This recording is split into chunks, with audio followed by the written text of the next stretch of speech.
পূজা আর রাজুর বিয়ে হয়েছিল। রাজু নিজের বড় দাদার সাথে থাকতো। পূজার জায়ের নাম নিশা ছিল। নিশা বড় হওয়ার কারণে ওর অহংকার ছিল। ও প্রায় পূজাকে দিয়ে সব কাজ করাতো। পূজা খুবই সহজ সরল মেয়ে ছিল। ও নিজের জাকে শাশুড়ি ভেবে তার সব কথা শুনতো। পূজা, আমি মন্দিরে যাচ্ছি, ঘরে সব কাজ করে নিও। আর আমি যখন ফেরত আসবো তখন কোনো কাজ যেন বাকি না থাকে। দিদি, তুমি নিশ্চিন্তে মন্দিরে যাও, আমি এখানকার সব কাজ করে নেব। জানি তুই কিরম কাজ করবি। মন্দির থেকে এসে আমাকেই সব কাজ করতে হবে। কাজ সব সময় উল্টোপাল্টা করে রাখিস। পূজা সব সময় নিশাকে অনেক কথা শোনাতো, কিন্তু নিশা ঘুরিয়ে কখনো তার উত্তর দেয়নি। কিন্তু যখন খাবার পরিবেশনের সময় আসতো তখন নিশাই খাবার পরিবেশন করত। এটা কি করছো? দিদি, আমি ওনার জন্য খাবার বাড়ছি। যা, তুই দেওরের হাত মুখ ধুইয়ে দে, আমি খাবার বাড়ছি। পূজা রাজুর হাত মুখ ধোয়ানোর জন্য চলে গেল। আরে, সাবান তো রান্নাঘরেই রয়েছে, আমি এক্ষুনি নিয়ে আসছি। তাড়াতাড়ি নিয়ে আসবে, কিন্তু খুব খিদে পেয়েছে। আর আমার হাতটাও খুব নোংরা, হাতটা ভালো করে ধুতে হবে। পূজা যখন রান্নাঘরের দিকে যাচ্ছিল তখন ওর নজর নিশার দিকে গেল। নিশা রাতের বেঁচে যাওয়া রুটি আর তরকারি রাজুর প্লেটে বেড়ে দিচ্ছিল। ও কিছু বলতে চেয়েও বলতে পারল না, আর সাবান নিয়ে ওখান থেকে চলে যায়। আরে, কি হলো তোমার? তুমি আবার কোথায় হারিয়ে গেলে? তুমি সাবান আনতে গেছিলে, ওখানে আবার বিছাতে কামড়ে দিল নাকি তোমায়? কিছু না, তুমি ভেতরে যাও। পূজা রাজুকে ভেতরে নিয়ে আসে। কিছুক্ষণ বাদে নিশা রাজুর জন্য খাবার নিয়ে আসে। পূজা খুব দুঃখের সাথে থালাটা ধরে রাজুর সামনে পরিবেশ করলো। আর যখনই রাজু রুটির একটা টুকরো মুখে তুললো তখনই পূজা ওর সামনে থেকে থালাটা উঠিয়ে নিল আর রাজুকে সব সত্যি কথা বলল। আমি তো আমার নিজের কানকেই বিশ্বাস করতে পারছি না যে বৌদি আমার সাথে এরকম করতে পারে। এইসব তোমার না কাজ করার ফল। তুমি কোনো কাজকর্ম করো না, তাই সবাই তোমাকে বাড়ির বোঝা ভাবে। তোমার নিজের কোনো কাজ করা উচিত। সত্যি পূজা, আজকালকার দিনে মানুষের কোনো গুরুত্বই নেই, শুধু টাকা পয়সারই গুরুত্ব আছে। আমি আজ থেকেই একটা না একটা কাজ খোঁজার চেষ্টা করব। রাজু কাজের খোঁজ করতে থাকে, কিন্তু ও কোনো কাজ পায় না। যখন ও ক্লান্ত হয়ে বাড়ি ফিরল তো পূজা ওকে বলল, তুমি যখন একবার পিৎজা বানিয়েছিলে তখন সেটা খুবই সুস্বাদু ছিল। তুমি তো একটা পিৎজার দোকান খুলতে পারো। আজকাল সবাই পিৎজা খুব পছন্দ করে, তোমার কাজও খুব ভালো চলবে। সেসব তো ঠিক আছে, কিন্তু আমার কাছে পিৎজা বানানোর জন্য তো মেশিনও নেই, আর ওটা খুবই দামি। আমার কাছে এত টাকা নেই যে আমি ওটা একটা কিনে নিতে পারবো। আমার বাপের বাড়িতে একটা পিৎজা বানানোর মেশিন এমনিই পড়ে আছে, তাহলে আমি ওটা নিয়ে আসি আর তুমি তার উপরে কাজ করা শুরু করে দাও। পূজা নিজের বাড়ি থেকে ওই মেশিন তো নিয়ে আসে, কিন্তু রাজুর বানানোর ওই পিৎজা মার্কেটে খুব একটা চলল না, কারণ পিৎজার আরো অনেক দোকান ছিল। ও উদাস হয়ে যখন ঘরের দিকে যাচ্ছিল ও তখন সামনে কারোর অ্যাক্সিডেন্ট হতে দেখলো। আরে, এই গাড়িটা তো ওই ফুচকাওয়ালাটাকে উড়িয়ে দেবে, এত জোরে গাড়িটা ওর দিকে যাচ্ছে। রাজু ওই গাড়ি থেকে অনেক আগে দৌড়ে ওই ভেলপুরিওয়ালাকে বাঁচিয়ে নিল। তুমি আমার প্রাণ বাঁচিয়ে আমার উপর অনেক বড় উপকার করলে। যদি তোমার কিছু হতো তাহলে? এমনিতেই আমার পরিবারের আমার প্রাণ নিয়ে কিছু এসে যায় না, যদি কিছু হয়েও যেত কোনো ক্ষতি হতো না কারুর। তুমি এভাবে কেন বলছো? তোমার কথা শুনে মনে হচ্ছে তোমার মন খারাপ। রবির বারবার জিজ্ঞেস করার পর রাজু সব কথা বলে দিল, আর রবি ওকে একটা পুটলি দিল। এটা আবার কি? আমার কাছে সেরকম কিছু নেই, আমিও তোমার মতনই একজন সাধারণ মানুষ। তুমি এই ফুচকাগুলো নিয়ে যাও আর তোমার পিৎজার ভেতরে ঢুকিয়ে দিও। পিৎজার মধ্যে কেউ আবার ফুচকা ঢোকায় নাকি? তোমাকে যেমনটা বললাম তুমি শুধু তেমনটা করো না। রাজু ওই পুটলি নিয়ে যায় আর সেটা পিৎজার ওপরে দিয়ে দেয়। পিৎজার থেকে এত সুগন্ধ আসছিল যে দোকানে অনেক গ্রাহক চলে আসে, আর সবাই ওর ভেলপুরিওয়ালা পিৎজা খেতে চায়। আজ অব্দি আমরা অনেক রকমের পিৎজা খেয়েছি, কিন্তু এই ফুচকা পিৎজা তো আমরা জীবনে প্রথমবার খাচ্ছি। তুমি কি বলো? হ্যাঁ, এই ফুচকা পিৎজার ব্যাপারে একটু আলাদা। এর সামনে তো সমস্ত পিৎজা ফেল হয়ে যাবে। আর আমার জন্য 3টে পিৎজা প্যাকিং করে দাও। রবির দেয়া ভেলপুরি থেকে বানানো পিৎজা নিজে নিজেই সাইজে বেড়ে যায়। ও একটা পিৎজায় ভেলপুরি দিয়ে দেয় আর সেখান থেকে আরো অনেক পিৎজা তৈরি হয়ে যায়। এ তো দেখছি সত্যিই একটা জাদু ফুচকা পিৎজা। আমি তো মনে করলাম মশকরা করছে, যে ওই লোকটা আমাকে আবার কি দিল। এখন তো দেখছি সবাই এই ফুচকা পিৎজাটা ডিমান্ড করছে, আর আমার ব্যবসাও বেশ ভালোই চলছে। রাজু ধীরে ধীরে বড় লোক হয়ে যায়। একবার যখন রাজু আর পূজা কথা বলছিল, তখন নিশা সব শুনে নেয়। পূজা, তুমি যদি আমাকে সঠিক সময়ে কাজ করার জন্য না পাঠাতে, আর ওই জাদু ফুচকাটা যদি আমি না পেতাম, তাহলে আজকে আমার পরিস্থিতি অন্যরকম হতো। প্রত্যেক মেয়ের এটাই স্বপ্ন হয় যে তার স্বামী যেন নিজের পায়ে দাঁড়িয়ে থাকে, কারোর আগে যেন ভিক্ষা না করে। তাই আমিও সেটাই করেছি। আচ্ছা, তাহলে এই ব্যাপার, এদের কাছে জাদু ভেলপুরি পিৎজা আছে, যার জন্যই এরা এত বড় লোক হয়ে যাচ্ছে। আমাকে ওই ভেলপুরি চুরি করতে হবে, আমি ওদের বড় লোক হতে দেখতে পারবো না। যখন রাজু আর পূজা শুয়ে পড়ে, তখন নিশা রাতের অন্ধকারে ওই জাদু ভেলপুরি পিৎজা চুরি করার জন্য ওদের ঘরে আসে আর ওই পিৎজাকে খুঁজে বের করে। এবার ওদের শেষ হতে কেউ বাঁচাতে পারবে না। এখন এই জাদুই ভেলপুরি পিৎজা আমার হাতে চলে এসেছে। ও যখনই ওই জাদুই ভেলপুরি পিৎজাকে হাত দেয়, তখন ওটা বিশাল আকার ধারণ করে আর নিশাকে জড়িয়ে ফেলে আর ওকে জোরে চেপে ধরে। আরে, আমার নিঃশ্বাস বন্ধ হয়ে যাচ্ছে, আমাকে ক্ষমা করে দাও। আমি তোমায় হাতও লাগাবো না, আমি লোভে পড়ে তোমায় চুরি করতে এসেছিলাম। আমায় ক্ষমা করে দাও, আমায় ক্ষমা করে দাও। নিশা যেন তেন প্রকারে ওই জাদুই ভেলপুরি পিৎজা থেকে প্রাণ বাঁচিয়ে চলে যায়। আর এদিকে রাজু আর পূজা জাদুই ভেলপুরি পিৎজা দিয়ে মানুষকে ফ্রিতে পিৎজা খাওয়ায়, মানুষের সাহায্য করে। ওরা অনেক গরিব আর অসহায় মানুষদের জন্য হসপিটাল আর আশ্রম খোলে। শহরে কৈলাসের অনেক বড় কাপড়ের বিজনেস ছিল। তার পরিবারে তার স্ত্রী শালিনী, দুটো ভাই রাহুল আর রঞ্জন আর একটা ছোট বোন তানিয়া ছিল। কিন্তু কৈলাস সবচেয়ে বেশি ভালোবাসতো নিজের চাকর কৃষ্ণাকে। কৃষ্ণা তাদের খুব বিশ্বাসী চাকর ছিল। ও কৃষ্ণাকে নিজের ছোট ভাই মানত। কৃষ্ণা নিজের মালিক কৈলাসের প্রত্যেক কাজে সহায়তা করত, কিন্তু কৈলাসের দুটো ছোট ভাই কোনো কাজকর্ম করত না। ওরা সারা দিন কৈলাসের টাকা 2 হাত দিয়ে লুটাতো। একদিন কৃষ্ণা কৈলাসকে বলে, ছোট মালিক, আপনি রাহুল বাবু আর রঞ্জন বাবুকে কেন বোঝান না বলুন তো? আপনি সারা দিন এত পরিশ্রম করেন, আর আপনার সেই পরিশ্রমের পয়সা এইভাবে ওরা জলাঞ্জলি করছে।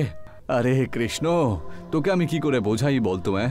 আমার মা মারা যাবার আগে আমাকে দিয়ে কথা নিয়েছিলেন যে ওদের যেন কোনো রকম কষ্ট যেন না হয়, আর সেই জন্য ওদের আমি কোনো কথা বলতে পারি না। কিন্তু মালিক, এইভাবে চললে তো সব শেষ হয়ে যাবে। ওরে না রে না, তুই খুবই ভোলা কৃষ্ণ, ওরা আস্তে আস্তে সব কাজকর্ম শুরু করে দেবে, তুই একদম চিন্তা করিস না। আচ্ছা, আমার কথাটা মন দিয়ে শোন, আজকে রাত্রে ফিরতে আমার অনেক দেরি হবে। আজকে অনেক ব্যবসায়ীদের সাথে আমাদের মিটিং আছে, আর সেখানে আমাদের ডাকা হয়েছে, বুঝেছো? ঠিক আছে মালিক, যত রাত্রি আপনি আসুন না কেন, আমি জেগেই থাকবো আপনার জন্য। কিন্তু কেন? মালিক, আপনাকে তো খাবার গরম করে দিতে হবে না? কৃষ্ণার কথা শুনে কৈলাস হাসতে হাসতে নিজের গাড়ি দিয়ে অফিসে চলে যায়। মিটিংয়ে শহরের আরও একজন বড় ব্যবসায়ী রাজন কাসানাও বসেছিলেন। সমস্ত ব্যবসায়ীরা তার ওপরে চুরির আরোপ লাগিয়ে দিয়েছিল। মিটিংয়ে কৈলাস নিজের সমস্ত ব্যবসায়ী ভাইদের বলে, তোমরা সবাই চিন্তা করো না, এই নিয়ে সিদ্ধান্ত আমি 1 সপ্তাহ পরে নেব। এবার তোমরা সবাই তোমাদের কাজে চলে যেতে পারো। মিটিং শেষ হওয়ার পর রাজন কাসানা হাসতে হাসতে কৈলাসের কাছে এসে বলে, আচ্ছা, আপনার কি মনে হয় কৈলাস বাবু, এই ব্যবসায়ীরা আমার ওপরে যে অপবাদ দিয়েছে সেটা সঠিক নাকি ভুল? খুব সহজ সরলই তো ব্যাপার রাজন। ব্যবসায়ীদের সমস্ত পয়সা আপনার সিক্রেট ব্যাংক অ্যাকাউন্টেই তো রাখা হয়, তাই না? যদি অ্যাকাউন্ট থেকে পয়সা কম হয়ে থাকে তাহলে সেই দোষ তো আপনার নামেই যাবে, তাই না? আমি ব্যাংকের ম্যানেজারের সাথে কথা বলে নিয়েছি, 1 সপ্তাহের মধ্যে এটা জানতে পারা যাবে যে আপনার ওপরে যে অপবাদ দেওয়া হলো সেটা সঠিক নাকি ভুল। দেখুন কৈলাস বাবু, আমি আপনাকে মিথ্যে বলবো না, এটা সত্যি যে ওই ব্যবসায়ীদের 100 কোটি টাকা আমি চুরি করে নিয়েছি। যদি ওই ব্যবসায়ীদের সামনে আমাকে নির্দোষ প্রমাণ করতে পারেন তাহলে তার থেকে 50 কোটি আমি আপনাকে দেবার জন্য রাজি আছি। রাজনের কথা শুনে কৈলাস খুব বাজেভাবে ক্রোধিত হয়ে ওঠে। ও একটা জোরদার থাপ্পড় রাজনের গালে দিয়ে দেয়। তোমার লজ্জা হওয়া উচিত রাজন, এবার তোকে আমি জেলে পাঠিয়েই দম নেব। হ্যাঁ, এইটুকু বলে কৈলাস ওখান থেকে চলে যায়। রাজন কাসানা রাগের চোটে দাঁত পিষতে পিষতে বলে, তোকে আমি ওই অবস্থাতে থাকতেই দেব না যে তুই আমাকে জেলে পাঠাতে পারবি। রাজন কাসানা একটা অপরাধী প্রবৃত্তির লোক ছিল। সে নিজের সমস্ত গুন্ডাদেরকে ডেকে বলে, আজকে রাত্রে তোমরা সবাই কৈলাসের ফ্যাক্টরিতে আগুন লাগিয়ে দাও। আমি খবর পেয়েছি যে কিছুক্ষণ আগে কৈলাস কোটি কোটি টাকার মালপত্র নিজের ফ্যাক্টরিতে গিয়ে রেখেছে। ও এখনো পর্যন্ত সেই মালপত্রের ইন্স্যুরেন্স করায়নি। ফ্যাক্টরি জ্বলার পরে কৈলাস রাস্তায় নেমে আসবে। রাজন কাসানার গুন্ডারা সেই রাত্রিবেলায় কৈলাসের ফ্যাক্টরিতে আগুন লাগায়। কৈলাসের ফ্যাক্টরি পুড়ে ছাই হয়ে যায়, আর তার সাথেই তার ভেতরে রাখা কোটি টাকার মালপত্র। কৈলাস রাস্তায় চলে আসে। এত বড় লোকসানের পর কৈলাসের খুব দুঃখ হয়, আর একদিন রাত হঠাৎ করে কৈলাস অসুস্থ হয়ে পড়ে। কৈলাসের বোন তানিয়া নিজের ছোট ভাইয়ের নাম্বারে কল করে করে ক্লান্ত হয়ে যায়, কিন্তু কোনো ভাই তার কল তুললই না। আর কৈলাসের কাছে এত টাকাও বেঁচে ছিল না যে তার চিকিৎসা করাতে পারে। কিছুক্ষণের মধ্যেই কৃষ্ণা কিছু টাকা পয়সা আনে। ডাক্তারকে দেখানোর পর কৈলাস নিজের চাকর কৃষ্ণাকে বলে, কৃষ্ণা, তোর কাছে পয়সা কোত্থেকে এলো রে? আমার কাছ থেকে তো কানাকড়ি কিছুই নেই। তুই কি কারুর কাছ থেকে ধার চেয়ে নিয়ে এলি? না বড় মালিক, যখন আপনার শরীরটা বেশি খারাপ হয়ে যায় তখন আমি রঞ্জনবাবুর পকেট থেকে কিছু পয়সা বের করে নিই। কিছু পয়সা সে তার নিজের পকেটে রাখে, সেটা আমি নিজের চোখে দেখেছি। কৃষ্ণা এই কথাটা বলেই ছিল, তক্ষুনি কৈলাসের দুটো ভাই রাগের চোটে এসে বলে, ও চুরি করেছে দাদা। তোর সাহস কি করে হলো? হ্যাঁ, আমার পকেট থেকে পয়সা বের করার? বড় মালিকের হঠাৎ করে শরীরটা খারাপ হয়ে যায়, আমি সেই জন্য আপনার পকেট থেকে পয়সা বের করে নিই। আমার কাছে এরকম ফালতু পয়সা নেই, হ্যাঁ, যে ওনার চিকিৎসার জন্য পয়সা খরচ করব। আর কখনো আমার পকেটে হাত দেবে না, বুঝেছো? এটা কিরকম কথা বলছেন রঞ্জনবাবু আপনি? যখন বড় মালিকের সময় খুব ভালো ছিল তখন ওনার পয়সা তোমরা 2 হাত ভরে উড়িয়েছো, আর আজকে ওনার অবস্থা খারাপ হয়েছে বলে আপনারা ওনার চিকিৎসা করার জন্য সামান্য পয়সাও খরচ করতে চাইছেন না।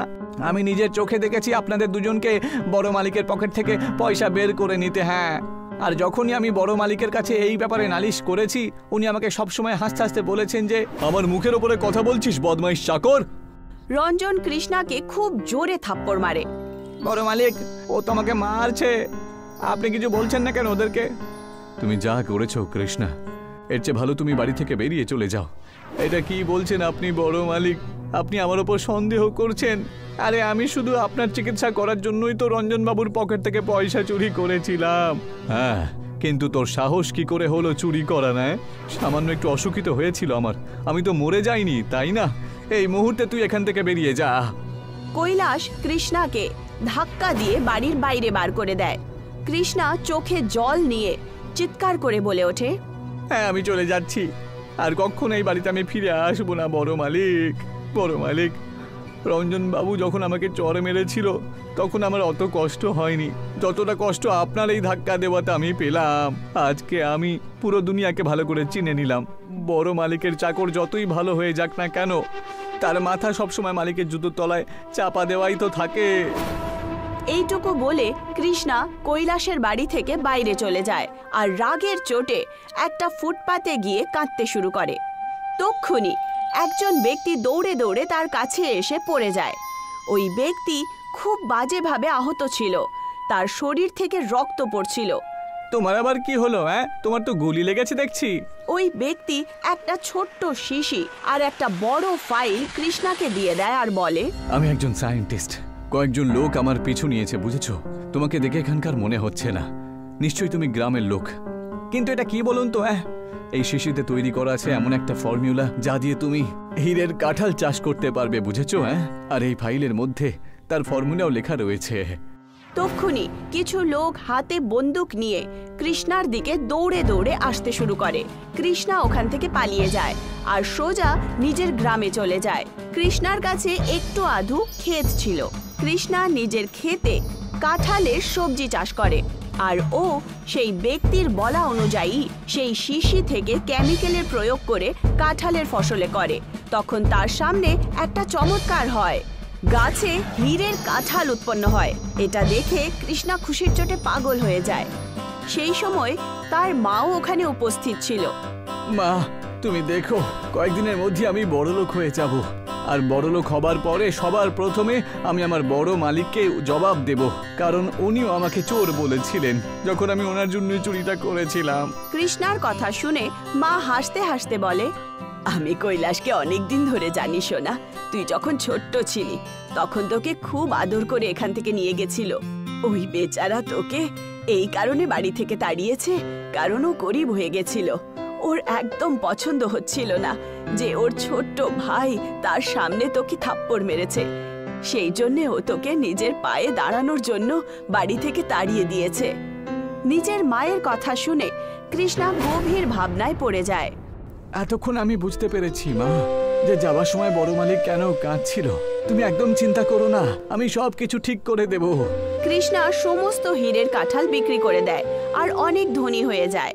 কিন্তু যখন ও কৈলাসের বাড়িতে যায় তখন সে জানতে পারে যে কৈলাসের স্ত্রী মরে গেছিল, আর কৈলাসের ভাইরা তাকে ধাক্কা মেরে বাড়ির বাইরে বার করে দিয়েছিল, আর কৈলাসের ঘরও বিক্রি হয়ে গেছিল। কৃষ্ণা পুরো শহরে কৈলাস আর তানিয়ার খোঁজ শুরু করে দেয়। খোঁজ করতে করতে সে কৈলাসের ফ্যাক্টরিতে যায়। ফ্যাক্টরির একটা পুরনো মজদুর কৃষ্ণাকে বলে, কৈলাস বাবুর সাথে খুবই অন্যায় হয়েছে কৃষ্ণা, তোমার আসতে একটু দেরি হয়ে গেছে, বুঝেছো? হ্যাঁ, আমাকে শুধু একবার বলো যে বড় মালিক কোথায় আছে, মাত্র একবার আমাকে বলো। জানো কৃষ্ণা, আমি আমার জীবনে আজ পর্যন্ত কৈলাস বাবুর মতন সৎ লোক দেখিনি। আসল ব্যাপারটা হলো যে কৈলাস বাবুর ফ্যাক্টরিতে আগুন লাগেইনি, বুঝতে পেরেছো তুমি? আগুন লাগানো হয়েছিল। এসব কি বলছেন আপনি?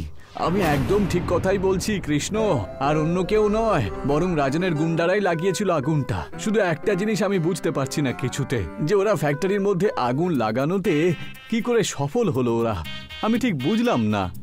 আরে কৈলাস বাবু নিজের ফ্যাক্টরিতে এমন ধরনের গ্যাজেট লাগিয়েছিল যে যদি ফ্যাক্টরির সামনে কেউ স্মোকিং করতো তাহলে ফ্যাক্টরির সাইরেন বেজে উঠত, কিন্তু সেই রাত বেজে ওঠেনি। ঈশ্বর যেন রাজন কাসানাকে কখনো ক্ষমা না করেন। এইটুকু বলে ওই মজদুর ওখান থেকে চলে যায়। কিন্তু কৃষ্ণা নিজের খোঁজ জারি রাখে। একদিন কৃষ্ণা নিজের কারে কৈলাসকে খোঁজ করছিল। তক্ষুনি তার নজর পড়ে রঞ্জন আর রাহুলের ওপর, যে কৈলাসের সবচেয়ে বড় শত্রু রাজন কাসানার সাথে বসেছিল। কৃষ্ণা তাদের কারের পিছু নিয়ে নেয় আর তাদের অফিসে পৌঁছে যায়, আর চুরি করে তাদের কথা শুনতে শুরু করে। রঞ্জন আর রাহুল রাজন কাসানার সাথে কথা বলছিল। আপনাকে মানতেই হচ্ছে রাজন কাসানা বাবু, আপনি দাদার ফ্যাক্টরিতে আগুনটা লাগিয়েই দিলেন, হ্যাঁ? আর ভাইয়া কিছু জানতেও পারলো না যে ওই আগুনটা আপনি লাগিয়েছিলেন। কৈলাস তো এটাও জানে না যে ওনার ফ্যাক্টরিতে আগুন লাগানোর সাহায্য করার জন্য তার নিজের ভাই আমার কাছে এসেছে। 50 কোটি টাকার মতন টাকার জন্য যে কোনো নিজের ভাই নিজের দাদাকে মারতেই পারে, আর কৈলাস তার উপরে আমাদের সৎ দাদা ছিল, তাই না? তক্ষুনি কৃষ্ণা ওই তিনজনের সামনে এসে দাঁড়িয়ে পড়ে। ওরা তিনজন কৃষ্ণাকে দেখে খুব ভয় পেয়ে ওঠে। কৃষ্ণা, তুই এই দামি দামি জামা কাপড় কোত্থেকে পরলি? হ্যাঁ, কোথা থেকে চুরি করে নিয়ে এলি নাকি? হ্যাঁ, চুরি করে নয় রঞ্জন বাবু, বরং নিজে পরিশ্রম করে রোজগার করেছি। আর তোমরা দুজন কি বুঝবে পরিশ্রম করা? তোমরা দুজন তোমার দাদার শুধু অর্থগুলোকে 2 হাত ভরে লুটিয়েছো, বুঝেছো? কিন্তু তোমরা দুজন যে এতটা নিচে নামতে পারো আমি কখনো স্বপ্নেও ভাবতে পারি না ভাই। আরে কোনো নিজের দাদাও নিজের ভাইয়ের জন্য এত কিছু করে না, বুঝেছো? যা যা বড় মালিক তোমাদের দুজন সৎ ভাইয়ের জন্য করেছে। হ্যাঁ, তাহলে তুই আমাদের কি ক্ষতি করবি? হ্যাঁ, এই মুহূর্তে আমাকে পরিষ্কার করে বলে দাও যে বড় মালিক এখন কোথায় আছে। আরে আমরা জানি না সে কোথায় আছে। যদি খুঁজতে চাস তাহলে কোনো মন্দিরে গিয়ে খোঁজ তাকে। ভাই বোন মিলে দুজনে ভিক্ষা চাইছে নিশ্চয়ই। তোমাদের দুজনকে আমার কিছু করার থাকলেও করতে পারছি না, কারণ বড় মালিক তোমাদের দুজনকে ভীষণ ভালোবাসতো। তোমাদের শাস্তি তোমরা অবশ্যই ঈশ্বর পাবে। কিন্তু রাজন কাসানা, যেই দিন আমি বড় মালিককে খুঁজে পাবো সেদিনকে তোর পাপ কর্মের শাস্তি তুই অবশ্যই পাবি। এইটুকু বলে কৃষ্ণা রাগের চোটে বাইরে বেরিয়ে যায়। কৃষ্ণা পাগলের মতো কৈলাসের খোঁজ জারি রাখে। কিছু মাস পর কৃষ্ণা একটা মন্দিরে পৌঁছায়। সে দেখতে পায় কৈলাস আর তার ছোট বোন তানিয়া মন্দিরের বাইরে বেঞ্চে বসে আছে। এটা দেখে কৃষ্ণার চোখে জল চলে আসে। ও দৌড়ে দৌড়ে কৈলাসের কাছে পৌঁছায়। আমি এসে গেছি মালিক, আমাকে ক্ষমা করে দেবেন। আমি সেই দিন ঠিক করে আপনাকে বুঝতে পারিনি, আমি আপনাকে নিয়ে ভুল ভেবেছিলাম। কৃষ্ণাকে ধনী রূপে দেখে কৈলাসের চোখে খুশির জল চলে আসে, আর তানিয়ারও। তোর চলে যাবার পরেই আমার স্ত্রী আমাকে ছেড়ে চলে যায় কৃষ্ণা। আর আমি কয়েকদিন পরই এটা জানতে পারি যে আমার ফ্যাক্টরিতে আগুন আমার ভাইয়েরাই লাগিয়ে দিয়েছিল। আর ঈশ্বর ওদের দুজনকে শাস্তিও দিয়ে দিয়েছে, বুঝেছিস? ওরা দুজন পরশু একটা রোড অ্যাক্সিডেন্টে মারা গেছে। মনে হয় আপনি কোথাও একটা কিছু ভুল করছেন বড় মালিক। এই খেলার আসল সূত্রধার হলো রাজন কাসানা। ওই তো রঞ্জন বাবু আর রাহুল বাবুকে উস্কায়, আর ওদের দুজনকে 50 কোটি টাকা লোভ দেখিয়ে আপনার ফ্যাক্টরিতে আগুন লাগিয়ে দেয়। আসল দোষী তো রাজন কাসানা। তক্ষুনি হঠাৎ কৈলাস মাথা ঘুরে মাটিতে পড়ে যায়। এটা দেখে কৃষ্ণা আর তানিয়া খুব ঘাবড়ে যায়। আপনি একদম চিন্তা করবেন না মালিক, আমি আপনাকে এক্ষুনি আর এই মুহূর্তে হসপিটালে নিয়ে যাচ্ছি। না কৃষ্ণা না, তুই একদম সঠিক সময়তেই এসেছিস রে। আসলে আমার ক্যান্সার হয়ে গেছে আর আমি বেশি দিন নেই, কিন্তু আমার চলে যাবার পরে তুই তানিয়াকে খেয়াল রাখিস, ঠিক আছে? ওকে বিয়ে করে নিস তুই, আর রাজন কাসানাকে একদম ছাড়বি না। এইটুকু বলে কৈলাসের মৃত্যু হয়। কৃষ্ণা কৈলাসের অন্তিম সংস্কার করে আর সেই দিনই তানিয়ার সাথে বিয়েও করে নেয়। কৃষ্ণা এখন খুব ধনী ব্যক্তি হয়ে গেছিল। কৃষ্ণা ঠিক রাজন কাসানার মতোই তার ফ্যাক্টরিতে আগুন লাগিয়ে দেয়। রাজন কাসানাও রাস্তায় নেমে যায়, কিন্তু সেই দুঃখটা সহ্য করতে পারে না আর পাগল হয়ে যায়। কিছুদিন পর কৃষ্ণা নিজের বউ তানিয়াকে নিয়ে নিজের গ্রামে চলে যায় আর ওখানে একটা বাড়ি বানিয়ে থাকতে শুরু করে। কৃষ্ণা আজও হীরের কাঁঠালের চাষ করে। সোনপুর গ্রাম বাঁশ ক্ষেতের জন্য প্রসিদ্ধ ছিল। ওখানে অনেক বছর ধরে বাঁশের খুব ভালো চাষ হতো। দীনেশেরও একটা ছোট্ট বাঁশের ক্ষেত ছিল। ওর ছেলে রাজেশও ওই ক্ষেতেই কাজ করত। এই যে রাজেশ, আমাদের যে বাঁশের অর্ডারগুলো এসেছিল, তুমি কি সেগুলো পাঠিয়ে দিয়েছো? হ্যাঁ হ্যাঁ বাবা, আমি তো কালকে বিকেলেই ওগুলো পাঠিয়ে দিয়েছিলাম। ওরা যদি সময় মতো অর্ডার পেয়ে যায় তাহলে আজকে বিকেলের মধ্যে আমাদের পেমেন্টটাও চলে আসবে। বিকেল হয়ে যায় আর দীনেশের বাড়ির বাইরে একটা বাঁশে লোড করা ট্রাক দাঁড়িয়ে পড়ে। আরে, এই ট্রাকটা ফিরে এলো কি করে? এর তো বাঁশগুলো নামিয়ে পেমেন্ট নিয়ে আসার কথা ছিল। দীনেশ ভেতর থেকে রাজেশকে ডেকে পাঠায়। রাজেশ যখন বাইরে আসে তার চেহারা খুব উদাস মনে হচ্ছিল। রাজেশ, এই দেখো, এই ট্রাকটা ফিরে চলে এসেছে। হ্যাঁ বাবা, আমি তো জানি। শহর থেকে বাঁশের খরিদ্দারদের ফোন এসেছিল আমার কাছে। ওরা আমাদের থেকেও কম দামে বাঁশ পেয়েছে কোথাও, সেই জন্য আমাদের কাছ থেকে আর ওরা বাঁশ কিনবে না। আরে, কিন্তু ওরা কোনো কিছু না বলে এরকম কি করে করতে পারে? আমাদের পয়সার এখন খুব দরকার। এখন আমরা এত বাঁশ নিয়ে কি করব? তুমি ওনাদের বলো যে আমরাও কম দামে দিয়ে দেব। কিন্তু বাবা, আমি ওনাদের সাথে কথা বলেছি, কিন্তু ওরা কোনো মতেই আমাদের কাছ থেকে বাঁশ কিনবে না বলেছে। এমনকি আমি ওদের এটাও বলেছি যে আমরা অর্ধেক দামেও বাঁশ দিতে রাজি আছি, কিন্তু ওরা তাও রাজি হলো না। দীনেশ আর রাজেশের এই অর্ডার থেকে অনেক উচ্চাশা ছিল। কিছুদিন ধরে ওদের ব্যবসা ঠিক চলছিল না, আর এখন এত বড় অর্ডারের ফেরত চলে আসার পর ওদের সামনে ওরা অন্ধকার দেখতে পাচ্ছিল। একদিন রাজেশ দীনেশের কাছে গেল আর বলে, বাবা তুমি একদম চিন্তা করো না তো, আমি ঠিক করে নিয়েছি যে এখন আমরা এত বাঁশ নিয়ে কি করব। তা তুমি এখন কি করবে খোকা? আমি কি যে করি কিছুই বুঝতে পারছি না এখন। আমি আমার সব বন্ধুদের কাছে সাহায্য চাওয়ার চেষ্টা করেছি, বুঝেছো, কিন্তু কেউ সাহায্য করতে রাজি হয়নি। এখন প্রত্যেকেরই পরিস্থিতি খুব খারাপ। মার্কেটে বাঁশের দাম দিনের পর দিন নিচে চলে যাচ্ছে। আরে হ্যাঁ বাবা, এই জন্যই তো আমি ঠিক করেছি যে আমরা আর এই বাঁশের ব্যবসা করব না। আরে, আমাদের কাছে আর কি আছে বলো তো খোকা? আমরা আর কি করতে পারি? আরে বাবা, এবার আমরা পিৎজা তৈরি করব। হ্যাঁ, কি পিৎজা? সেটা কিভাবে? বাবা, আমার বন্ধু শহর থেকে ফোন করেছিল, আমি ওকে আমার অবস্থার কথা বললাম, তখন ও আমাকে একটা খুব ভালো উপায় বলল। শহরে পিৎজা নাকি খুব বেশি বিক্রি হয়, নানান রকমের পিৎজা পাওয়া যায়। ওখানকার ইয়াং লোকেরা নাকি বাঁশের পিৎজা খেতে খুব ভালোবাসে। এটা আসলে বাঁশের ভেতরটা ফাঁপিয়ে নিয়ে পিৎজা বানানো হয়, বুঝেছো? আমরাও বাঁশের পিৎজার ব্যবসা শুরু করে দিই। কিন্তু খোকা, আমরা তো এর ব্যাপারে কিছুই জানি না, তাই না? বাবা তুমি চিন্তা করো না, আমার বন্ধু আমাকে বলেছে সব রকম সাহায্য আমাকে করবে। রাজেশ দীনেশের সাথে মিলে বাঁশের পিৎজা বানানোর সমস্ত প্রস্তুতি নিচ্ছিল, আর তারপর আস্তে আস্তে বাঁশের পিৎজা বানানো শিখে যায়। তারপর ও নিশ্চিত করে যে ও একটা দোকান খুলবে। রাজেশ আর দীনেশ মিলে বাঁশ দিয়েই নিজেদের একটা ছোট্ট হোটেল বানায়। আর ওই হোটেলের দরজা থেকে শুরু করে জানালা, টেবিল, চেয়ার সবকিছু বাঁশেরই তৈরি ছিল। শুরুতে ওদের হোটেলে কোনো লোক আসতো না, কিন্তু একদিন কলেজের দুটো ছেলে ওদের হোটেলে আসে। আরে বাহ সুরেশ, বাহ কি সুন্দর হোটেলটা, তাই না? এটা তো পুরো বাঁশ দিয়ে তৈরি রে। আর এখানে লেখা রয়েছে আমাদের স্পেশালিটি বাঁশের পিৎজা। এবার চ তাহলে আমরাও একটা বাঁশের পিৎজা ট্রাই করে দেখে নি। হ্যাঁ হ্যাঁ হ্যাঁ, চ আমি অর্ডার করছি। সুরেশ আর বিবেক দুটো বাঁশের পিৎজার অর্ডার দেয়। আরে বিবেক, তুই লক্ষ্য করলি এখানকার সব চেয়ার টেবিলও দেখছি বাঁশ দিয়ে বানানো হয়েছে। আর দেখ না, এই বাঁশ দিয়ে কি সুন্দর ডিজাইনও করা হয়েছে। হ্যাঁ রে, আজকালকার এই প্লাস্টিকের জামানায় এই ইকো ফ্রেন্ডলি হোটেলটা কিন্তু সত্যিই দারুণ। এইভাবেই কিন্তু আমাদের সবার ইকো ফ্রেন্ডলি জিনিসের ব্যবহার করা উচিত। আমি এই হোটেলের মালিকের সাথে কথা বলি বরং, যে উনি এরকম হোটেল বানানোর প্রেরণা কোথা থেকে পেলেন। বিবেক আর সুরেশ দীনেশকে ডেকে ওনাকে কিছু প্রশ্ন জিজ্ঞেস করে। না না, মানে সত্যি আপনার হোটেলটা দারুণ, আপনি এসব কি করে করলেন বলুন তো? দীনেশ ওই দুজনকে নিজের পুরো কাহিনীটা শোনায়। বিবেক আর সুরেশের দীনেশের এই কাহিনীটা খুব পছন্দ হয়। আচ্ছা, আপনার বিজনেস কি ঠিকঠাক চলছে? মানে আপনার কি সঠিক লাভ হচ্ছে? দেখো, এই মুহূর্তে তো আমাদের এখনো লাভ সেরকম হয়নি, তবে আমার পুরো বিশ্বাস যে আমরা পরে অবশ্যই লাভ করবই করব।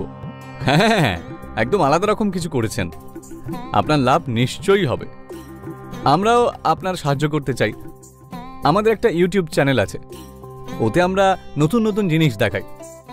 আপনি যদি চান তাহলে আপনার হোটেলের ব্যাপারে আমরা আমাদের ইউটিউব চ্যানেলে দেখাতে চাই, আর ইনস্টাগ্রামেও দেখাতে চাই আপনার হোটেল। তাহলে বাইরে সবাই আর কলেজের স্টুডেন্টরাও মোটামুটি সবাই আপনার হোটেলের ব্যাপারে জানতে পেরে যাবে, আর আপনি এতে অনেক লাভবানও হবেন। সুরেশ আর বিবেক ওখানকার বাঁশের পিৎজা খায়। দুজনেরই ওই পিৎজাটা খুব পছন্দ হয়। দুজন নিজের কলেজের ফ্রেন্ডসের জন্যেও বাঁশের পিৎজা প্যাক করিয়ে নেয়। আর তারপর পরের দিন ওরা পুরো টিম নিয়ে ওদের হোটেলের বাইরে একটা ভিডিও বানায়, আর বাঁশের পিৎজা বানানোর রেসিপিটাও শুট করে নেয়। আর তারপর সেই ভিডিওটা ওরা নিজের ইউটিউবে আপলোড করে দেয়। আরে তোমরা আমার সাহায্য করার জন্য এসেছো, আরে এর জন্য তো আমি তোমাদের কাছে কৃতজ্ঞ। আরে না না আঙ্কেল, এরকম নতুন জিনিসগুলোই তো আমরা প্রমোট করতে চাই, আমাদের কাজ। আজকালকার দিনের যুব সমাজকে এরকম ইকো ফ্রেন্ডলি আর পরিবেশের ক্ষতি করে না জিনিসগুলোর দরকার সবচেয়ে বেশি রয়েছে। এই ভিডিও থেকে আমাদের যা লাভ হবে সেটা আমরা আপনাকে দিয়ে দেব। আরে বিবেক, দেখ এই বাঁশের পিৎজার রেসিপিতে তো দেখছি 1 ঘন্টার মধ্যেই 1 লক্ষ ভিউ চলে এসেছে, আবার তার উপর 10,000 লাইক আর 1000 কমেন্টও চলে এসেছে। এখনো পর্যন্ত আমাদের ইউটিউব চ্যানেলে সবচেয়ে পপুলার ভিডিও হয়ে গেছে এটা। এবারে ইকো ফ্রেন্ডলি বাঁশের পিৎজার ব্যাপারে অনেক লোকেরা জানতে পেরে যাবে। আঙ্কেল, এবার আপনি ফেমাস হতে চলেছেন। আর তারপর বাবা আর ছেলের দ্বারা তৈরি করা এই বাঁশের হোটেল খুব ফেমাস হয়ে যায়। আর আস্তে আস্তে ওরা মিলে অন্য শহরেও নিজের ব্রাঞ্চেস খুলে দেয়। আর এই ইকো ফ্রেন্ডলি বাঁশের হোটেল পুরো দেশ পছন্দ করতে শুরু করে দেয়। নাগপুর গ্রামে পিঙ্কি নামের একটা মেয়ে নিজের মায়ের সাথে থাকতো। ও গ্রামে একটা বিদ্যালয়ের সামনে কচুরি আর বার্গার বিক্রি করত। গরম গরম কচুরি আর বার্গার খেয়ে নাও, যে একবার খাবে সে খেতেই থাকবে। এসো এসো এসো, গরম গরম কচুরি বার্গার নিয়ে নাও। বিদ্যালয়ের ছুটি হওয়ার পর সমস্ত বাচ্চারা তার ঠেলার সামনে এসে গরম গরম কচুরি বার্গার খেত। পিঙ্কি, আমাকে 1 প্লেট কচুরি বার্গার দিয়ে দাও। এইভাবেই সমস্ত বিদ্যার্থীরা খুব শখ করে কচুরি বার্গার খেত। এইটুকুই নয়, ওই গ্রামের লোকেরাও ওখানে খাবার খেতে আসতো। পিঙ্কি মা, নিয়ে যাবার জন্য কচুরি বার্গার প্যাক করে দাও তো। পিঙ্কি মা, আমাকে 2 প্লেট কচুরি বার্গার ভরে দিও তো। তোমার হাতে বানানো কচুরি বার্গার দেখে আমার জিভে জল চলে আসে আর কি বাবা। ধন্যবাদ কাকু। স্কুলের বাইরে রেখা আর ওর বোন শিখাও কচুরি বিক্রি করত, কিন্তু ওদের বিক্রি সেরকম হতো না। এইসব দেখার পর রেখা আর শিখা খুব ঈর্ষা করত। একটুও ঠেলাতে তো দেখ কিরকম ভিড় লেগেছে, সমস্ত লোকেরা ওর ঠেলাতেই যায়। হ্যাঁ দিদি, সকাল থেকে আমাদের দোকানে কেউ কচুরি কিনতে আসেনি। এখন এই দোকান চালানোর জন্য কিছু একটা করতেই হবে। পিঙ্কি কচুরি বার্গার বিক্রি করে বাড়ি ফেরত আসতো আর নিজের অসুস্থ মায়ের দেখাশোনা করত। জানো মা, আজকে আমার হাতের কচুরি বার্গার খেয়ে সবাই খুব প্রশংসা করেছে আর আমার সমস্ত বার্গার বিক্রি হয়ে গেছে। এটা তো খুব ভালো কথা। ভগবান করুক এইভাবেই তোমার বিক্রি হতে থাকুক। কিছুদিন পরই ওর মায়ের শরীর খুব খারাপ হয়ে যায় আর পিঙ্কি ওনাকে সরকারি হাসপাতালে নিয়ে গিয়ে ভর্তি করিয়ে দেয়, যার কারণে ও কচুরি বার্গারের দোকান লাগাতে পারে না। অন্যদিকে রেখা এই ব্যাপারের লাভ উঠিয়ে লোকেদেরকে নিজের দোকানে ডাকে। এসো এসো, আমার কচুরি একবার খেলে বারবার খাবে। রেখা দিদি, কচুরি বার্গার দিয়ে দাও আমায় 1 প্লেট। এক্ষুনি দিচ্ছি, একটু দাঁড়া। ওর হাতের কচুরি বার্গার খেয়ে বাচ্চারা বলে, এটা কি রকম কচুরি বার্গার বানিয়েছো? এরকম বার্গার খেয়ে তো আমাদের পেটই খারাপ হয়ে যাবে। তুমি পিঙ্কি দিদির মতো কচুরি বার্গার বানাতে পারো না? রেখার হাতের কচুরি বার্গার খেয়ে কেউ পছন্দ করে না। অন্যদিকে পিঙ্কির মা সুস্থ হয়ে বাড়ি চলে আসে আর পিঙ্কি দ্বিতীয় দিনই কচুরি বার্গার বিক্রি করতে ওখানে চলে আসে। গরম গরম কচুরি বার্গার নিয়ে নাও। বাচ্চারা পিঙ্কিকে দেখে দৌড়ে চলে আসে। দিদি, তোমার হাতের কচুরি বার্গার না খেয়ে আমাদের ভালোই লাগছিল না মোটেই। চলো চলো, এখন তাড়াতাড়ি কচুরি বার্গার দিয়ে দাও। দেখতে দেখতেই ওখানে সমস্ত বাচ্চারা এবং গ্রামবাসীরা কচুরি বার্গার খেতে চলে আসে, যেটা দেখে রেখা বলে, একটু দেখ তো ওইদিকে, আমার হাতের কচুরি বার্গার কেউ খায়নি। আর পিঙ্কি আসা মাত্রই ওর ঠেলাতে এত ভিড়, ওকে তো মজা দেখাতেই হবে। রেখা পিঙ্কিকে মজা দেখানোর পরিকল্পনা করে আর ও সুযোগ বুঝেই পিঙ্কির কচুরিতে ওষুধ মিশিয়ে দেয়, যার কারণে লোকেদের পেটে ব্যথা শুরু হয়। আরে কি, এই পিঙ্কির কচুরি বার্গার খেয়ে তো পেটে ব্যথা হচ্ছে। হ্যাঁ হ্যাঁ, আপনি ঠিক বলেছেন, আমার পেটেও ব্যথা হচ্ছে। এবারে কে এখান থেকে তাড়িয়ে দিতে হবে। হ্যাঁ হ্যাঁ, তাড়িয়ে দিতে হবে। ওর কচুরি বার্গার খেয়ে যদি আমাদের শরীর খারাপ হয়ে যায় তাহলে। পিঙ্কিকে গ্রামের লোকেরা ওখান থেকে তাড়িয়ে দেয় আর পিঙ্কি কাঁদতে কাঁদতে নিজের ঠেলা নিয়ে ওখান থেকে চলে যায়। এইসব দেখে রেখা খুব খুশি হয়। এখন হলো তো মজা, এখন বিক্রি কর, কচুরি বার্গার বিক্রি কর। পিঙ্কি একটা গাছের নিচে বসে পড়ে আর কাঁদতে শুরু করে। এখন আমি আমার মায়ের চিকিৎসা কি করে করাবো? আমার কচুরি বার্গার বিক্রি হলো না। আমার কচুরি বার্গারে আমি এমন কি দিলাম বাবা? একজন বয়স্ক লোক পিঙ্কির ঠেলাকে দেখে পিঙ্কির দিকে এগিয়ে আসে আর বলে, মা, আমাকে কচুরি বার্গার দাও না, আমার খুব খিদে পেয়েছে। না আঙ্কেল, আমি এই কচুরি বার্গার আপনাকে দিতে পারবো না। এই কচুরি বার্গারে কেউ কিছু একটা মিশিয়েছে। কি করব মা, আমার যে খুব জোরে খিদে পেয়েছে। আমি তোমার এই দোকানটা দেখলাম, তাই তোমার কাছে চলে এলাম। না আঙ্কেল, এই কচুরি বার্গার আপনি খাবেন না। আমার কাছে 50 টাকা আছে, নিয়ে নিন আর অন্য কোথাও গিয়ে অন্য কিছু খেয়ে নিন।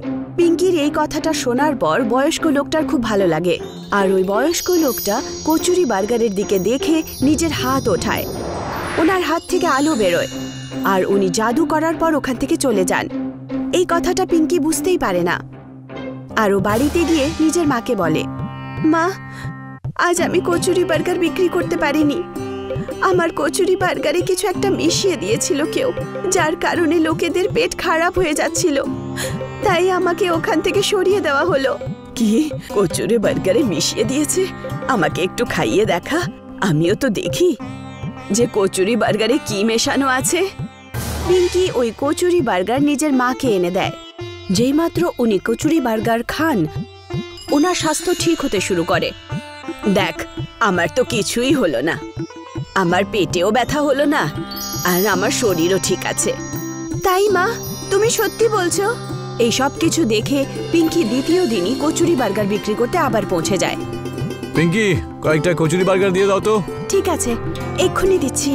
ওই লোকটা যেই মাত্র কচুরি বার্গার খান, ওনার পেটের ব্যথা ঠিক হয়ে যায় আর ওই লোকটা পিঙ্কিকে বলে, আরে এ কি পিঙ্কি মা, তোমার কচুরি বার্গার খেয়ে তো আমার পেটের ব্যথা ঠিক হয়ে গেল।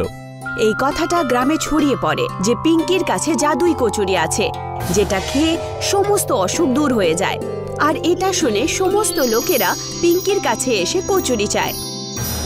পিঙ্কি, পিঙ্কি, আমাকে কচুরি বার্গার খাওয়াও না। তোমার কচুরি বার্গার খেয়ে আমার কোমরের ব্যথাটা ঠিক হয়ে যাবে। এই সব কিছু দেখে রেখা ভাবে, আমিও একবার এই কচুরি বার্গার খেয়ে দেখি তো আমারও অসুস্থতা ঠিক হয় কিনা। আমাকেও একটা কচুরি বার্গার খাওয়াও তো। যেই মাত্র ও কচুরি বার্গার খায় ওর পেটে খুব জোরে ব্যথা হয়। ও বুঝতে পারে যে ও পাপ করেছে, আর সেই কারণেই ওর সাথে উল্টো হয়েছে। সমস্ত লোকেরা কচুরি বার্গার খেয়ে অসুস্থতা থেকে ছুটি পেয়ে যায়। এই কথাটা পিঙ্কি বুঝতেই পারছিল না। ওই বয়স্ক লোকটা আবার পিঙ্কির কাছে আসে। পিঙ্কি মা, আমাকে 50 টাকার কচুরি বার্গার দিয়ে দাও তো। আরে আঙ্কেল, আপনি তো সেই আঙ্কেলই ওই দিন আমার কচুরি বার্গার খেতে চেয়েছিলেন না? ওই কচুরি বার্গার খারাপ হয়ে যাওয়ার কারণে আমি আপনাকে বারণ করেছিলাম। হ্যাঁ পিঙ্কি, আমি হলাম সেই। এইটুকু বলা মাত্রই ওই বয়স্ক লোকটা একটা পরীতে পরিণত হয়। এটা কি? আপনি পরী হয়ে গেলেন? আপনি কে? হ্যাঁ পিঙ্কি, আমি বয়স্ক নই, আমি একটা পরী। তোমার সততা দেখার পর আমার খুব ভালো লাগলো, আর তাই আমি তোমার কচুরি বার্গারকে একটা জাদুই কচুরি বার্গারে পরিণত করেছিলাম, যার কারণে যেই সৎ লোক ওই কচুরি বার্গার খাবে তার অসুস্থতা দূর হয়ে যাবে। এই কথাটা জানার পর পিঙ্কি খুব খুশি হয় আর ধন্যবাদ জানায়। ও জাদুই কচুরি বার্গার নিয়ে নিজের মাকেও খাওয়ায় আর অন্যদেরও অসুস্থতা ঠিক করে দেয়। এই গল্পটা হলো মথুরার লালনের। লালন একটা বড় কোম্পানিতে ঠিকাদারে চাকরি করত। লালন খুবই চালাক আর বুদ্ধিমত্তা ছিল, আর নিজের স্ত্রী সোমলতার সাথে বাস করত। টিফিনটা দিয়ে দাও। আরে কাজে বেরোতে হবে, দেরি হয়ে যাচ্ছে। আরে আমি কখন কাজে যাব? যদি সবকিছু এইভাবেই চলতে থাকে তাহলে আমার একদিনের পয়সা অবশ্যই কেটে নেবে ওরা। ওফো, দিচ্ছি তো। আমার 4-5টা হাত থোড়েই না আছে যে আমি দেব না। নাও, নিয়ে যাও, ঠুসে ঠুসে খেয়ে নিও। আমি এই জন্যই বলি যে চাকরিটা ছেড়ে দাও আর আমার সাথে ব্যবসার কাজ করো, কিন্তু তুমি তো আমার কথাই শোনো না। আরে ব্যবসার কোনো ঠিকঠাক থাকে না, বুঝেছো? কাজটা ভালো, সেই জন্য সময় মতন আমরা মাসে মাসে মাইনে তো পেয়ে যাচ্ছি। এখন আমি কি করব? যেমনটা তোমার ঠিক লাগে। লালন নিজের কার্যালয়ের দিকে রওনা দেয়, আর সেখানে গিয়ে সে দেখতে পায় যে অনেক ভিড় রয়েছে। আরে এত ভিড় এখানে কি হয়েছে? কি ব্যাপারটা কি? একটু গিয়ে দেখি তো। লালন সেখানে গিয়ে দেখে, তারপর সে লক্ষ্য করে যে ওখানে একটা বোর্ড লাগানো রয়েছে। কোম্পানিতে লোকসান হওয়ার কারণে সমস্ত কর্মচারীদেরকে বের করে দেওয়া হচ্ছে। তার মানে হলো যে আমাদের সবাইকে কাজ থেকে বের করে দিয়েছে। হায় হায় হায়, এসো এসো, আমার বউ বাচ্চাকে কে সামলাবে? আমার পরিবারের কি হবে? আরে কোনো নোটিশ না দিয়ে, কিছু না বলে আমাদেরকে কি করে বের করতে পারে? এত বছর ধরে আমরা এই কোম্পানিতে চাকরি করছি। চাকরি চলে যাবার কারণে এই ভয়ে ভয়ে লালন মন খারাপ করে বাড়িতে ফিরে আসে। লালনকে চিন্তিত দেখে ওর স্ত্রী ওকে বলে, তোমাকে তো অনেক চিন্তিত মনে হচ্ছে। কি হয়েছে আপনার? আর এটা কি? টিফিনও এরকমই ফেরত নিয়ে এলে, এটাও খেলে না তুমি? আরে সকালে তো তুমি ঠাট্টা করছিলে, তোমার কথাই সত্যি হয়ে গেল। আমাকে কাজ থেকে বের করে দেওয়া হয়েছে, আর শুধু আমাকেই নয়, বরং সমস্ত কর্মচারীকে কাজ থেকে বের করে দিয়েছে গো। কি বললে তুমি? এটা কি করে সম্ভব হতে পারে? এত বছর ধরে আপনি কাজ করছেন ওখানে, আর এখন হঠাৎ করে চাকরি থেকে বার করে দেওয়া, এটা তো খুবই অন্যায় কথা। এটা তো অনেক বড় অন্যায়। আরে কিছুই বুঝতে পারছি না, এখন আমি কি করব? কোথায় যাব? কার কাছ থেকে গিয়ে সাহায্য চাইবো? যেই কাজটা তুমি করছিলে এটা আর কোথাও নেই। আমাদেরকেই অন্য কোনো রাস্তা খুঁজে বার করতে হবে। আমি একেবারে বুঝে গেছি যে, আচ্ছা ততক্ষণ যদি আমরা ব্যবসা করি সিঙ্গারা বিক্রি করার। তুমি তো খুব ভালো সুস্বাদু সিঙ্গারা তৈরি করো, তাই না? এটা তো তুমি আমার মনের কথা বললে গো। আমরা এরকমটাই করব। আমি সিঙ্গারা বানাবো আর তুমি গ্রামে গ্রামে গিয়ে ওই সিঙ্গারাগুলো বিক্রি করো। সোমলতা আর লালন দুজন মিলে সিঙ্গারা তৈরি করা শুরু করে দেয়। সোমলতা নিজের হাতে সিঙ্গারা বানাতে শুরু করে, আর লালন সেগুলো একটা বড় ঠেলাগাড়িতে রেখে বিক্রি করার জন্য বেরিয়ে পড়ে। আজকে আমাদের প্রথম দিন, ঈশ্বরের কাছে প্রার্থনা করো যেন সবকিছু খুব ভালো হয়। তুমি তার চিন্তা করো না, সব ভালোই হবে। লালন নিজের গ্রাম থেকে অন্য গ্রামে গিয়ে সিঙ্গারা বিক্রি করতে শুরু করে। সিঙ্গারা, গরম গরম সিঙ্গারা। যে একবার খাবে সে হাসবে, আর যে খাবে না সে মন খারাপ করবে। আরে আরে, এই দেখো, মনে হচ্ছে নতুন সিঙ্গারাওয়ালা এসেছে। চলো চলো গিয়ে খেয়ে দেখি তো। আরে গন্ধ ভালোই বেরোচ্ছে, চল আমরা পেট ভরে সিঙ্গারা খাবো। আর আজকের সিঙ্গারার টাকাটা আমি দেব, কিন্তু এই সিঙ্গারাগুলো আমার তরফ থেকে। আমি চাকরি পেয়েছি না, তারই পার্টি ভাবো। লালনের কাছে অনেক লোকজন চলে আসে আর কিছুক্ষণের মধ্যেই ওর সমস্ত সিঙ্গারা প্রথম দিনেই কয়েক ঘন্টার মধ্যে বিক্রি হয়ে যায়।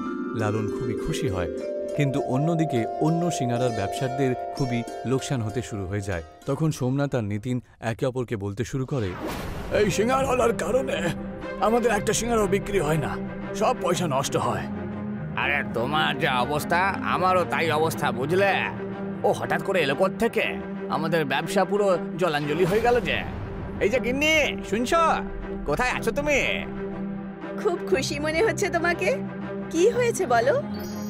এই দেখো কত টাকা, আমার সমস্ত সিঙ্গারা বিক্রি হয়ে গেছে, বুঝেছো? ঠিকই বলেছিলে তুমি, যদি কাজ করতাম তাহলে এত টাকা আমি কখনোই রোজগার করতাম না, বুঝেছো? এখন থেকে তুমি আমাকে আরো সিঙ্গারা বানিয়ে দিও, আমি সেগুলো সব বিক্রি করব, অনেক লাভ হবে আমাদের। হ্যাঁ, এটাও কোনো বলার কথা নাকি? আমি আরো বেশি আর আরো টেস্টি সিঙ্গারা বানিয়ে দিয়ে দেব।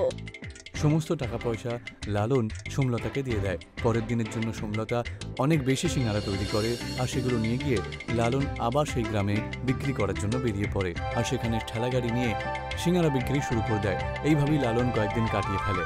তখন নিতিন আর সোমনাথ ঠিক করে যে এই লল্লনের বাচ্চাটা কিছু একটা করতে হবে, আমার কাছে একটা নেশার ওষুধ রয়েছে, ওর সিঙ্গারার মধ্যে সেগুলো মিশিয়ে দেব। তুমি সেগুলো নিয়ে চিন্তা করো না, আমি ওর সাথে গিয়ে কথা বলবো। প্রথমে ওর সিঙ্গারায় ওষুধটা তুমি তখন মিশিয়ে দিও। সোমনাথ আর নিতিন ওর দোকানের কাছে যায়। তখন সোমনাথ লালনের মনটা অন্যমনস্ক করে দেয়। এই যে লালন ভাই, এই দেখো ওখানে ওই গরিবের কামারের ওখানে মাটির জিনিসপত্র তুলে দিতে হবে, তুমি একবার যাবে? আমি একা পারবো না, চলো না একটু। আরে সোমনাথ দাদা, এটা আবার বলার কি আছে, চলো না, কুমার কাকার বয়সও হয়েছে তাই না? সোমনাথ লালনকে নিয়ে কুমার কাকার দোকানে চলে যায় আর সেই সুযোগ বুঝে নিতিন নেশার ওষুধ ও সিঙ্গারাতে মিশিয়ে দেয়। এদিকে লালন ওখানে পৌঁছে দেখে যে সোমনাথ ওদের সাথে নেই। তখন কুমার কাকাকে সে জিজ্ঞাসা করে, এই যে কাকা, কি খবর তোমার? আমি শুনলাম যে তোমার নাকি অনেক ভারী জিনিসপত্র তুলতে চাও তুমি। আরে এই বয়স্ক দোকানে কি ভারী জিনিস থাকবে, তোমাকে কেউ বোকা বানিয়েছে। হ্যাঁ হতে পারে, সোমনাথ ভাই আমার সাথে ঠাট্টা করেছে, কিন্তু আপনাকে চিন্তিত মনে হচ্ছে কেন? কিছু হয়েছে নাকি? তখন ওই কাকা নিজের অবস্থার কথা বলে, তারপর বলে ওঠে, আরে অনেক দিন হয়ে গেল ঋণের দায়ে ভুগছি আমি, কতদিন খাবার খাইনি সেটাও মনে নেই আমার। আরে আর বলার কি আছে কাকা, এই নাও কয়েক কিছু টাকা দিলাম তোমাকে, যখন তোমার সময় হবে তুমি আমাকে ফেরত দিয়ে দিও। এক সময় আমারও তো অবস্থা ছিল আপনারই মতন, কিন্তু এখন আমি একদম ঠিকঠাক আছি। তোমাকে অসংখ্য ধন্যবাদ বাছা। লালন সেই বুড়ো কাকাকে টাকা দিয়ে চলে যাচ্ছিল। তখনই সেই বুড়ো তাকে বলে, যাবার আগে আমি তোমাকে একটা সত্যি কথা বলতে চাই, যে এই সোমনাথ আর নিতিন তোমার সিঙ্গারার উপরে নেশার ওষুধ মিশিয়ে দিয়েছে। ওদেরকে এই আলোচনা করতে আমি শুনেছিলাম, বুঝেছো? তুমি আমাকে সাহায্য করেছো, তাই আমি তোমাকে এই কথাটা বলে দিলাম। নেশার ওষুধ? কিন্তু কেন? যাতে তোমার দোকানটা নষ্ট হয়ে যায়। কাকা ওকে সব কথা বলে দেয়। তারপর বলে ওঠে, তোমাকেও একটা উপহার আমি তোমাকে দিলাম, এই রেখে দেওয়া মাটি তুমি নিয়ে যাও। এই মাটির মধ্যে এমন কি আছে কাকা? এটা দেখতে তো একটা সাধারণ মাটিই বটে, এই মাটির আঁচেতেই তোমাকে সিঙ্গারা তৈরি করতে হবে, বুঝেছো? মাটিতে পুঁতে, তারপর দেখো যে সিঙ্গারা তুমি এটা দিয়ে তৈরি করবে সেটা জাদু সিঙ্গারা তৈরি হবে। যখন মাটি শেষ হয়ে যাবে তখন আবার এসে নিয়ে যেও। মাটির সিঙ্গারা খাবার পরে লোকেরা দৌড়ে দৌড়ে তোমার কাছে আরো সিঙ্গারা চাইতে আসবে। লালন ঠিক সেরকমই করে। ওই কাকার মাটি আর নিজের ঠেলাগাড়ি নিয়ে বাড়ি চলে আসে আর সমস্ত কথা সোমলতাকে বলে দেয়। তারপরে সোমলতা বলে, মাটির সিঙ্গারা? এটা আবার কি গো? এটা তো আমিও বানাতে চাইবো। তাহলে দেরি করছো কেন? চলো আমরা এই জাদু মাটি দিয়ে জাদু সিঙ্গারা তৈরি করে দাও। সোমলতা সিঙ্গারার মধ্যে আলু আর মশলা ভরে তৈরি করে দেয়। লালন খাল কেটে ওই মাটিটা খালের মধ্যে পুঁতে দেয়। তারপর সিঙ্গারাগুলো তাতে পুঁতে দিয়ে কাঠে আগুন লাগিয়ে দেয়। আগুনের সেই গরম আঁচে সামোসা তৈরি হতে শুরু হয়ে যায় আর তার গন্ধ চারিদিকে ছড়িয়ে পড়ে। সুগন্ধ তো খুব ভালো আর মজাদার। এই সিঙ্গারাগুলো নিশ্চয়ই টেস্টি হবে। আমি তো আর থাকতে পারছি না। জাদুর মাটির সিঙ্গারা খুব সুস্বাদু ছিল আর সেই মাটির সিঙ্গারা নিয়ে লালন বিক্রি করতে যায়। মাটির সিঙ্গারা নিয়ে যাও, মাটির সিঙ্গারা, মাটির সিঙ্গারা আবার কি রে? চলো গিয়ে খেয়ে দেখি তো। আমিও গিয়ে খাবো। যেই সবাই শুনতে পায় মাটির সিঙ্গারার কথা, তখন সে সিঙ্গারা খাবার জন্য দোকানের সামনে অনেক লাইন লেগে যায়। আর লালনের অনেক বেশি বিক্রি শুরু হয়ে যায়। আর সেই বিক্রি হওয়ার কারণে নিতিন আর সোমনাথ দোকান বন্ধ করে বসতে হয়। আর লালনের জাদুর মাটির সিঙ্গারা খুব বেশি বিক্রি হতে শুরু হয়ে যায়। আর তার কারণে ওর পরিবার আনন্দে দিন কাটায়।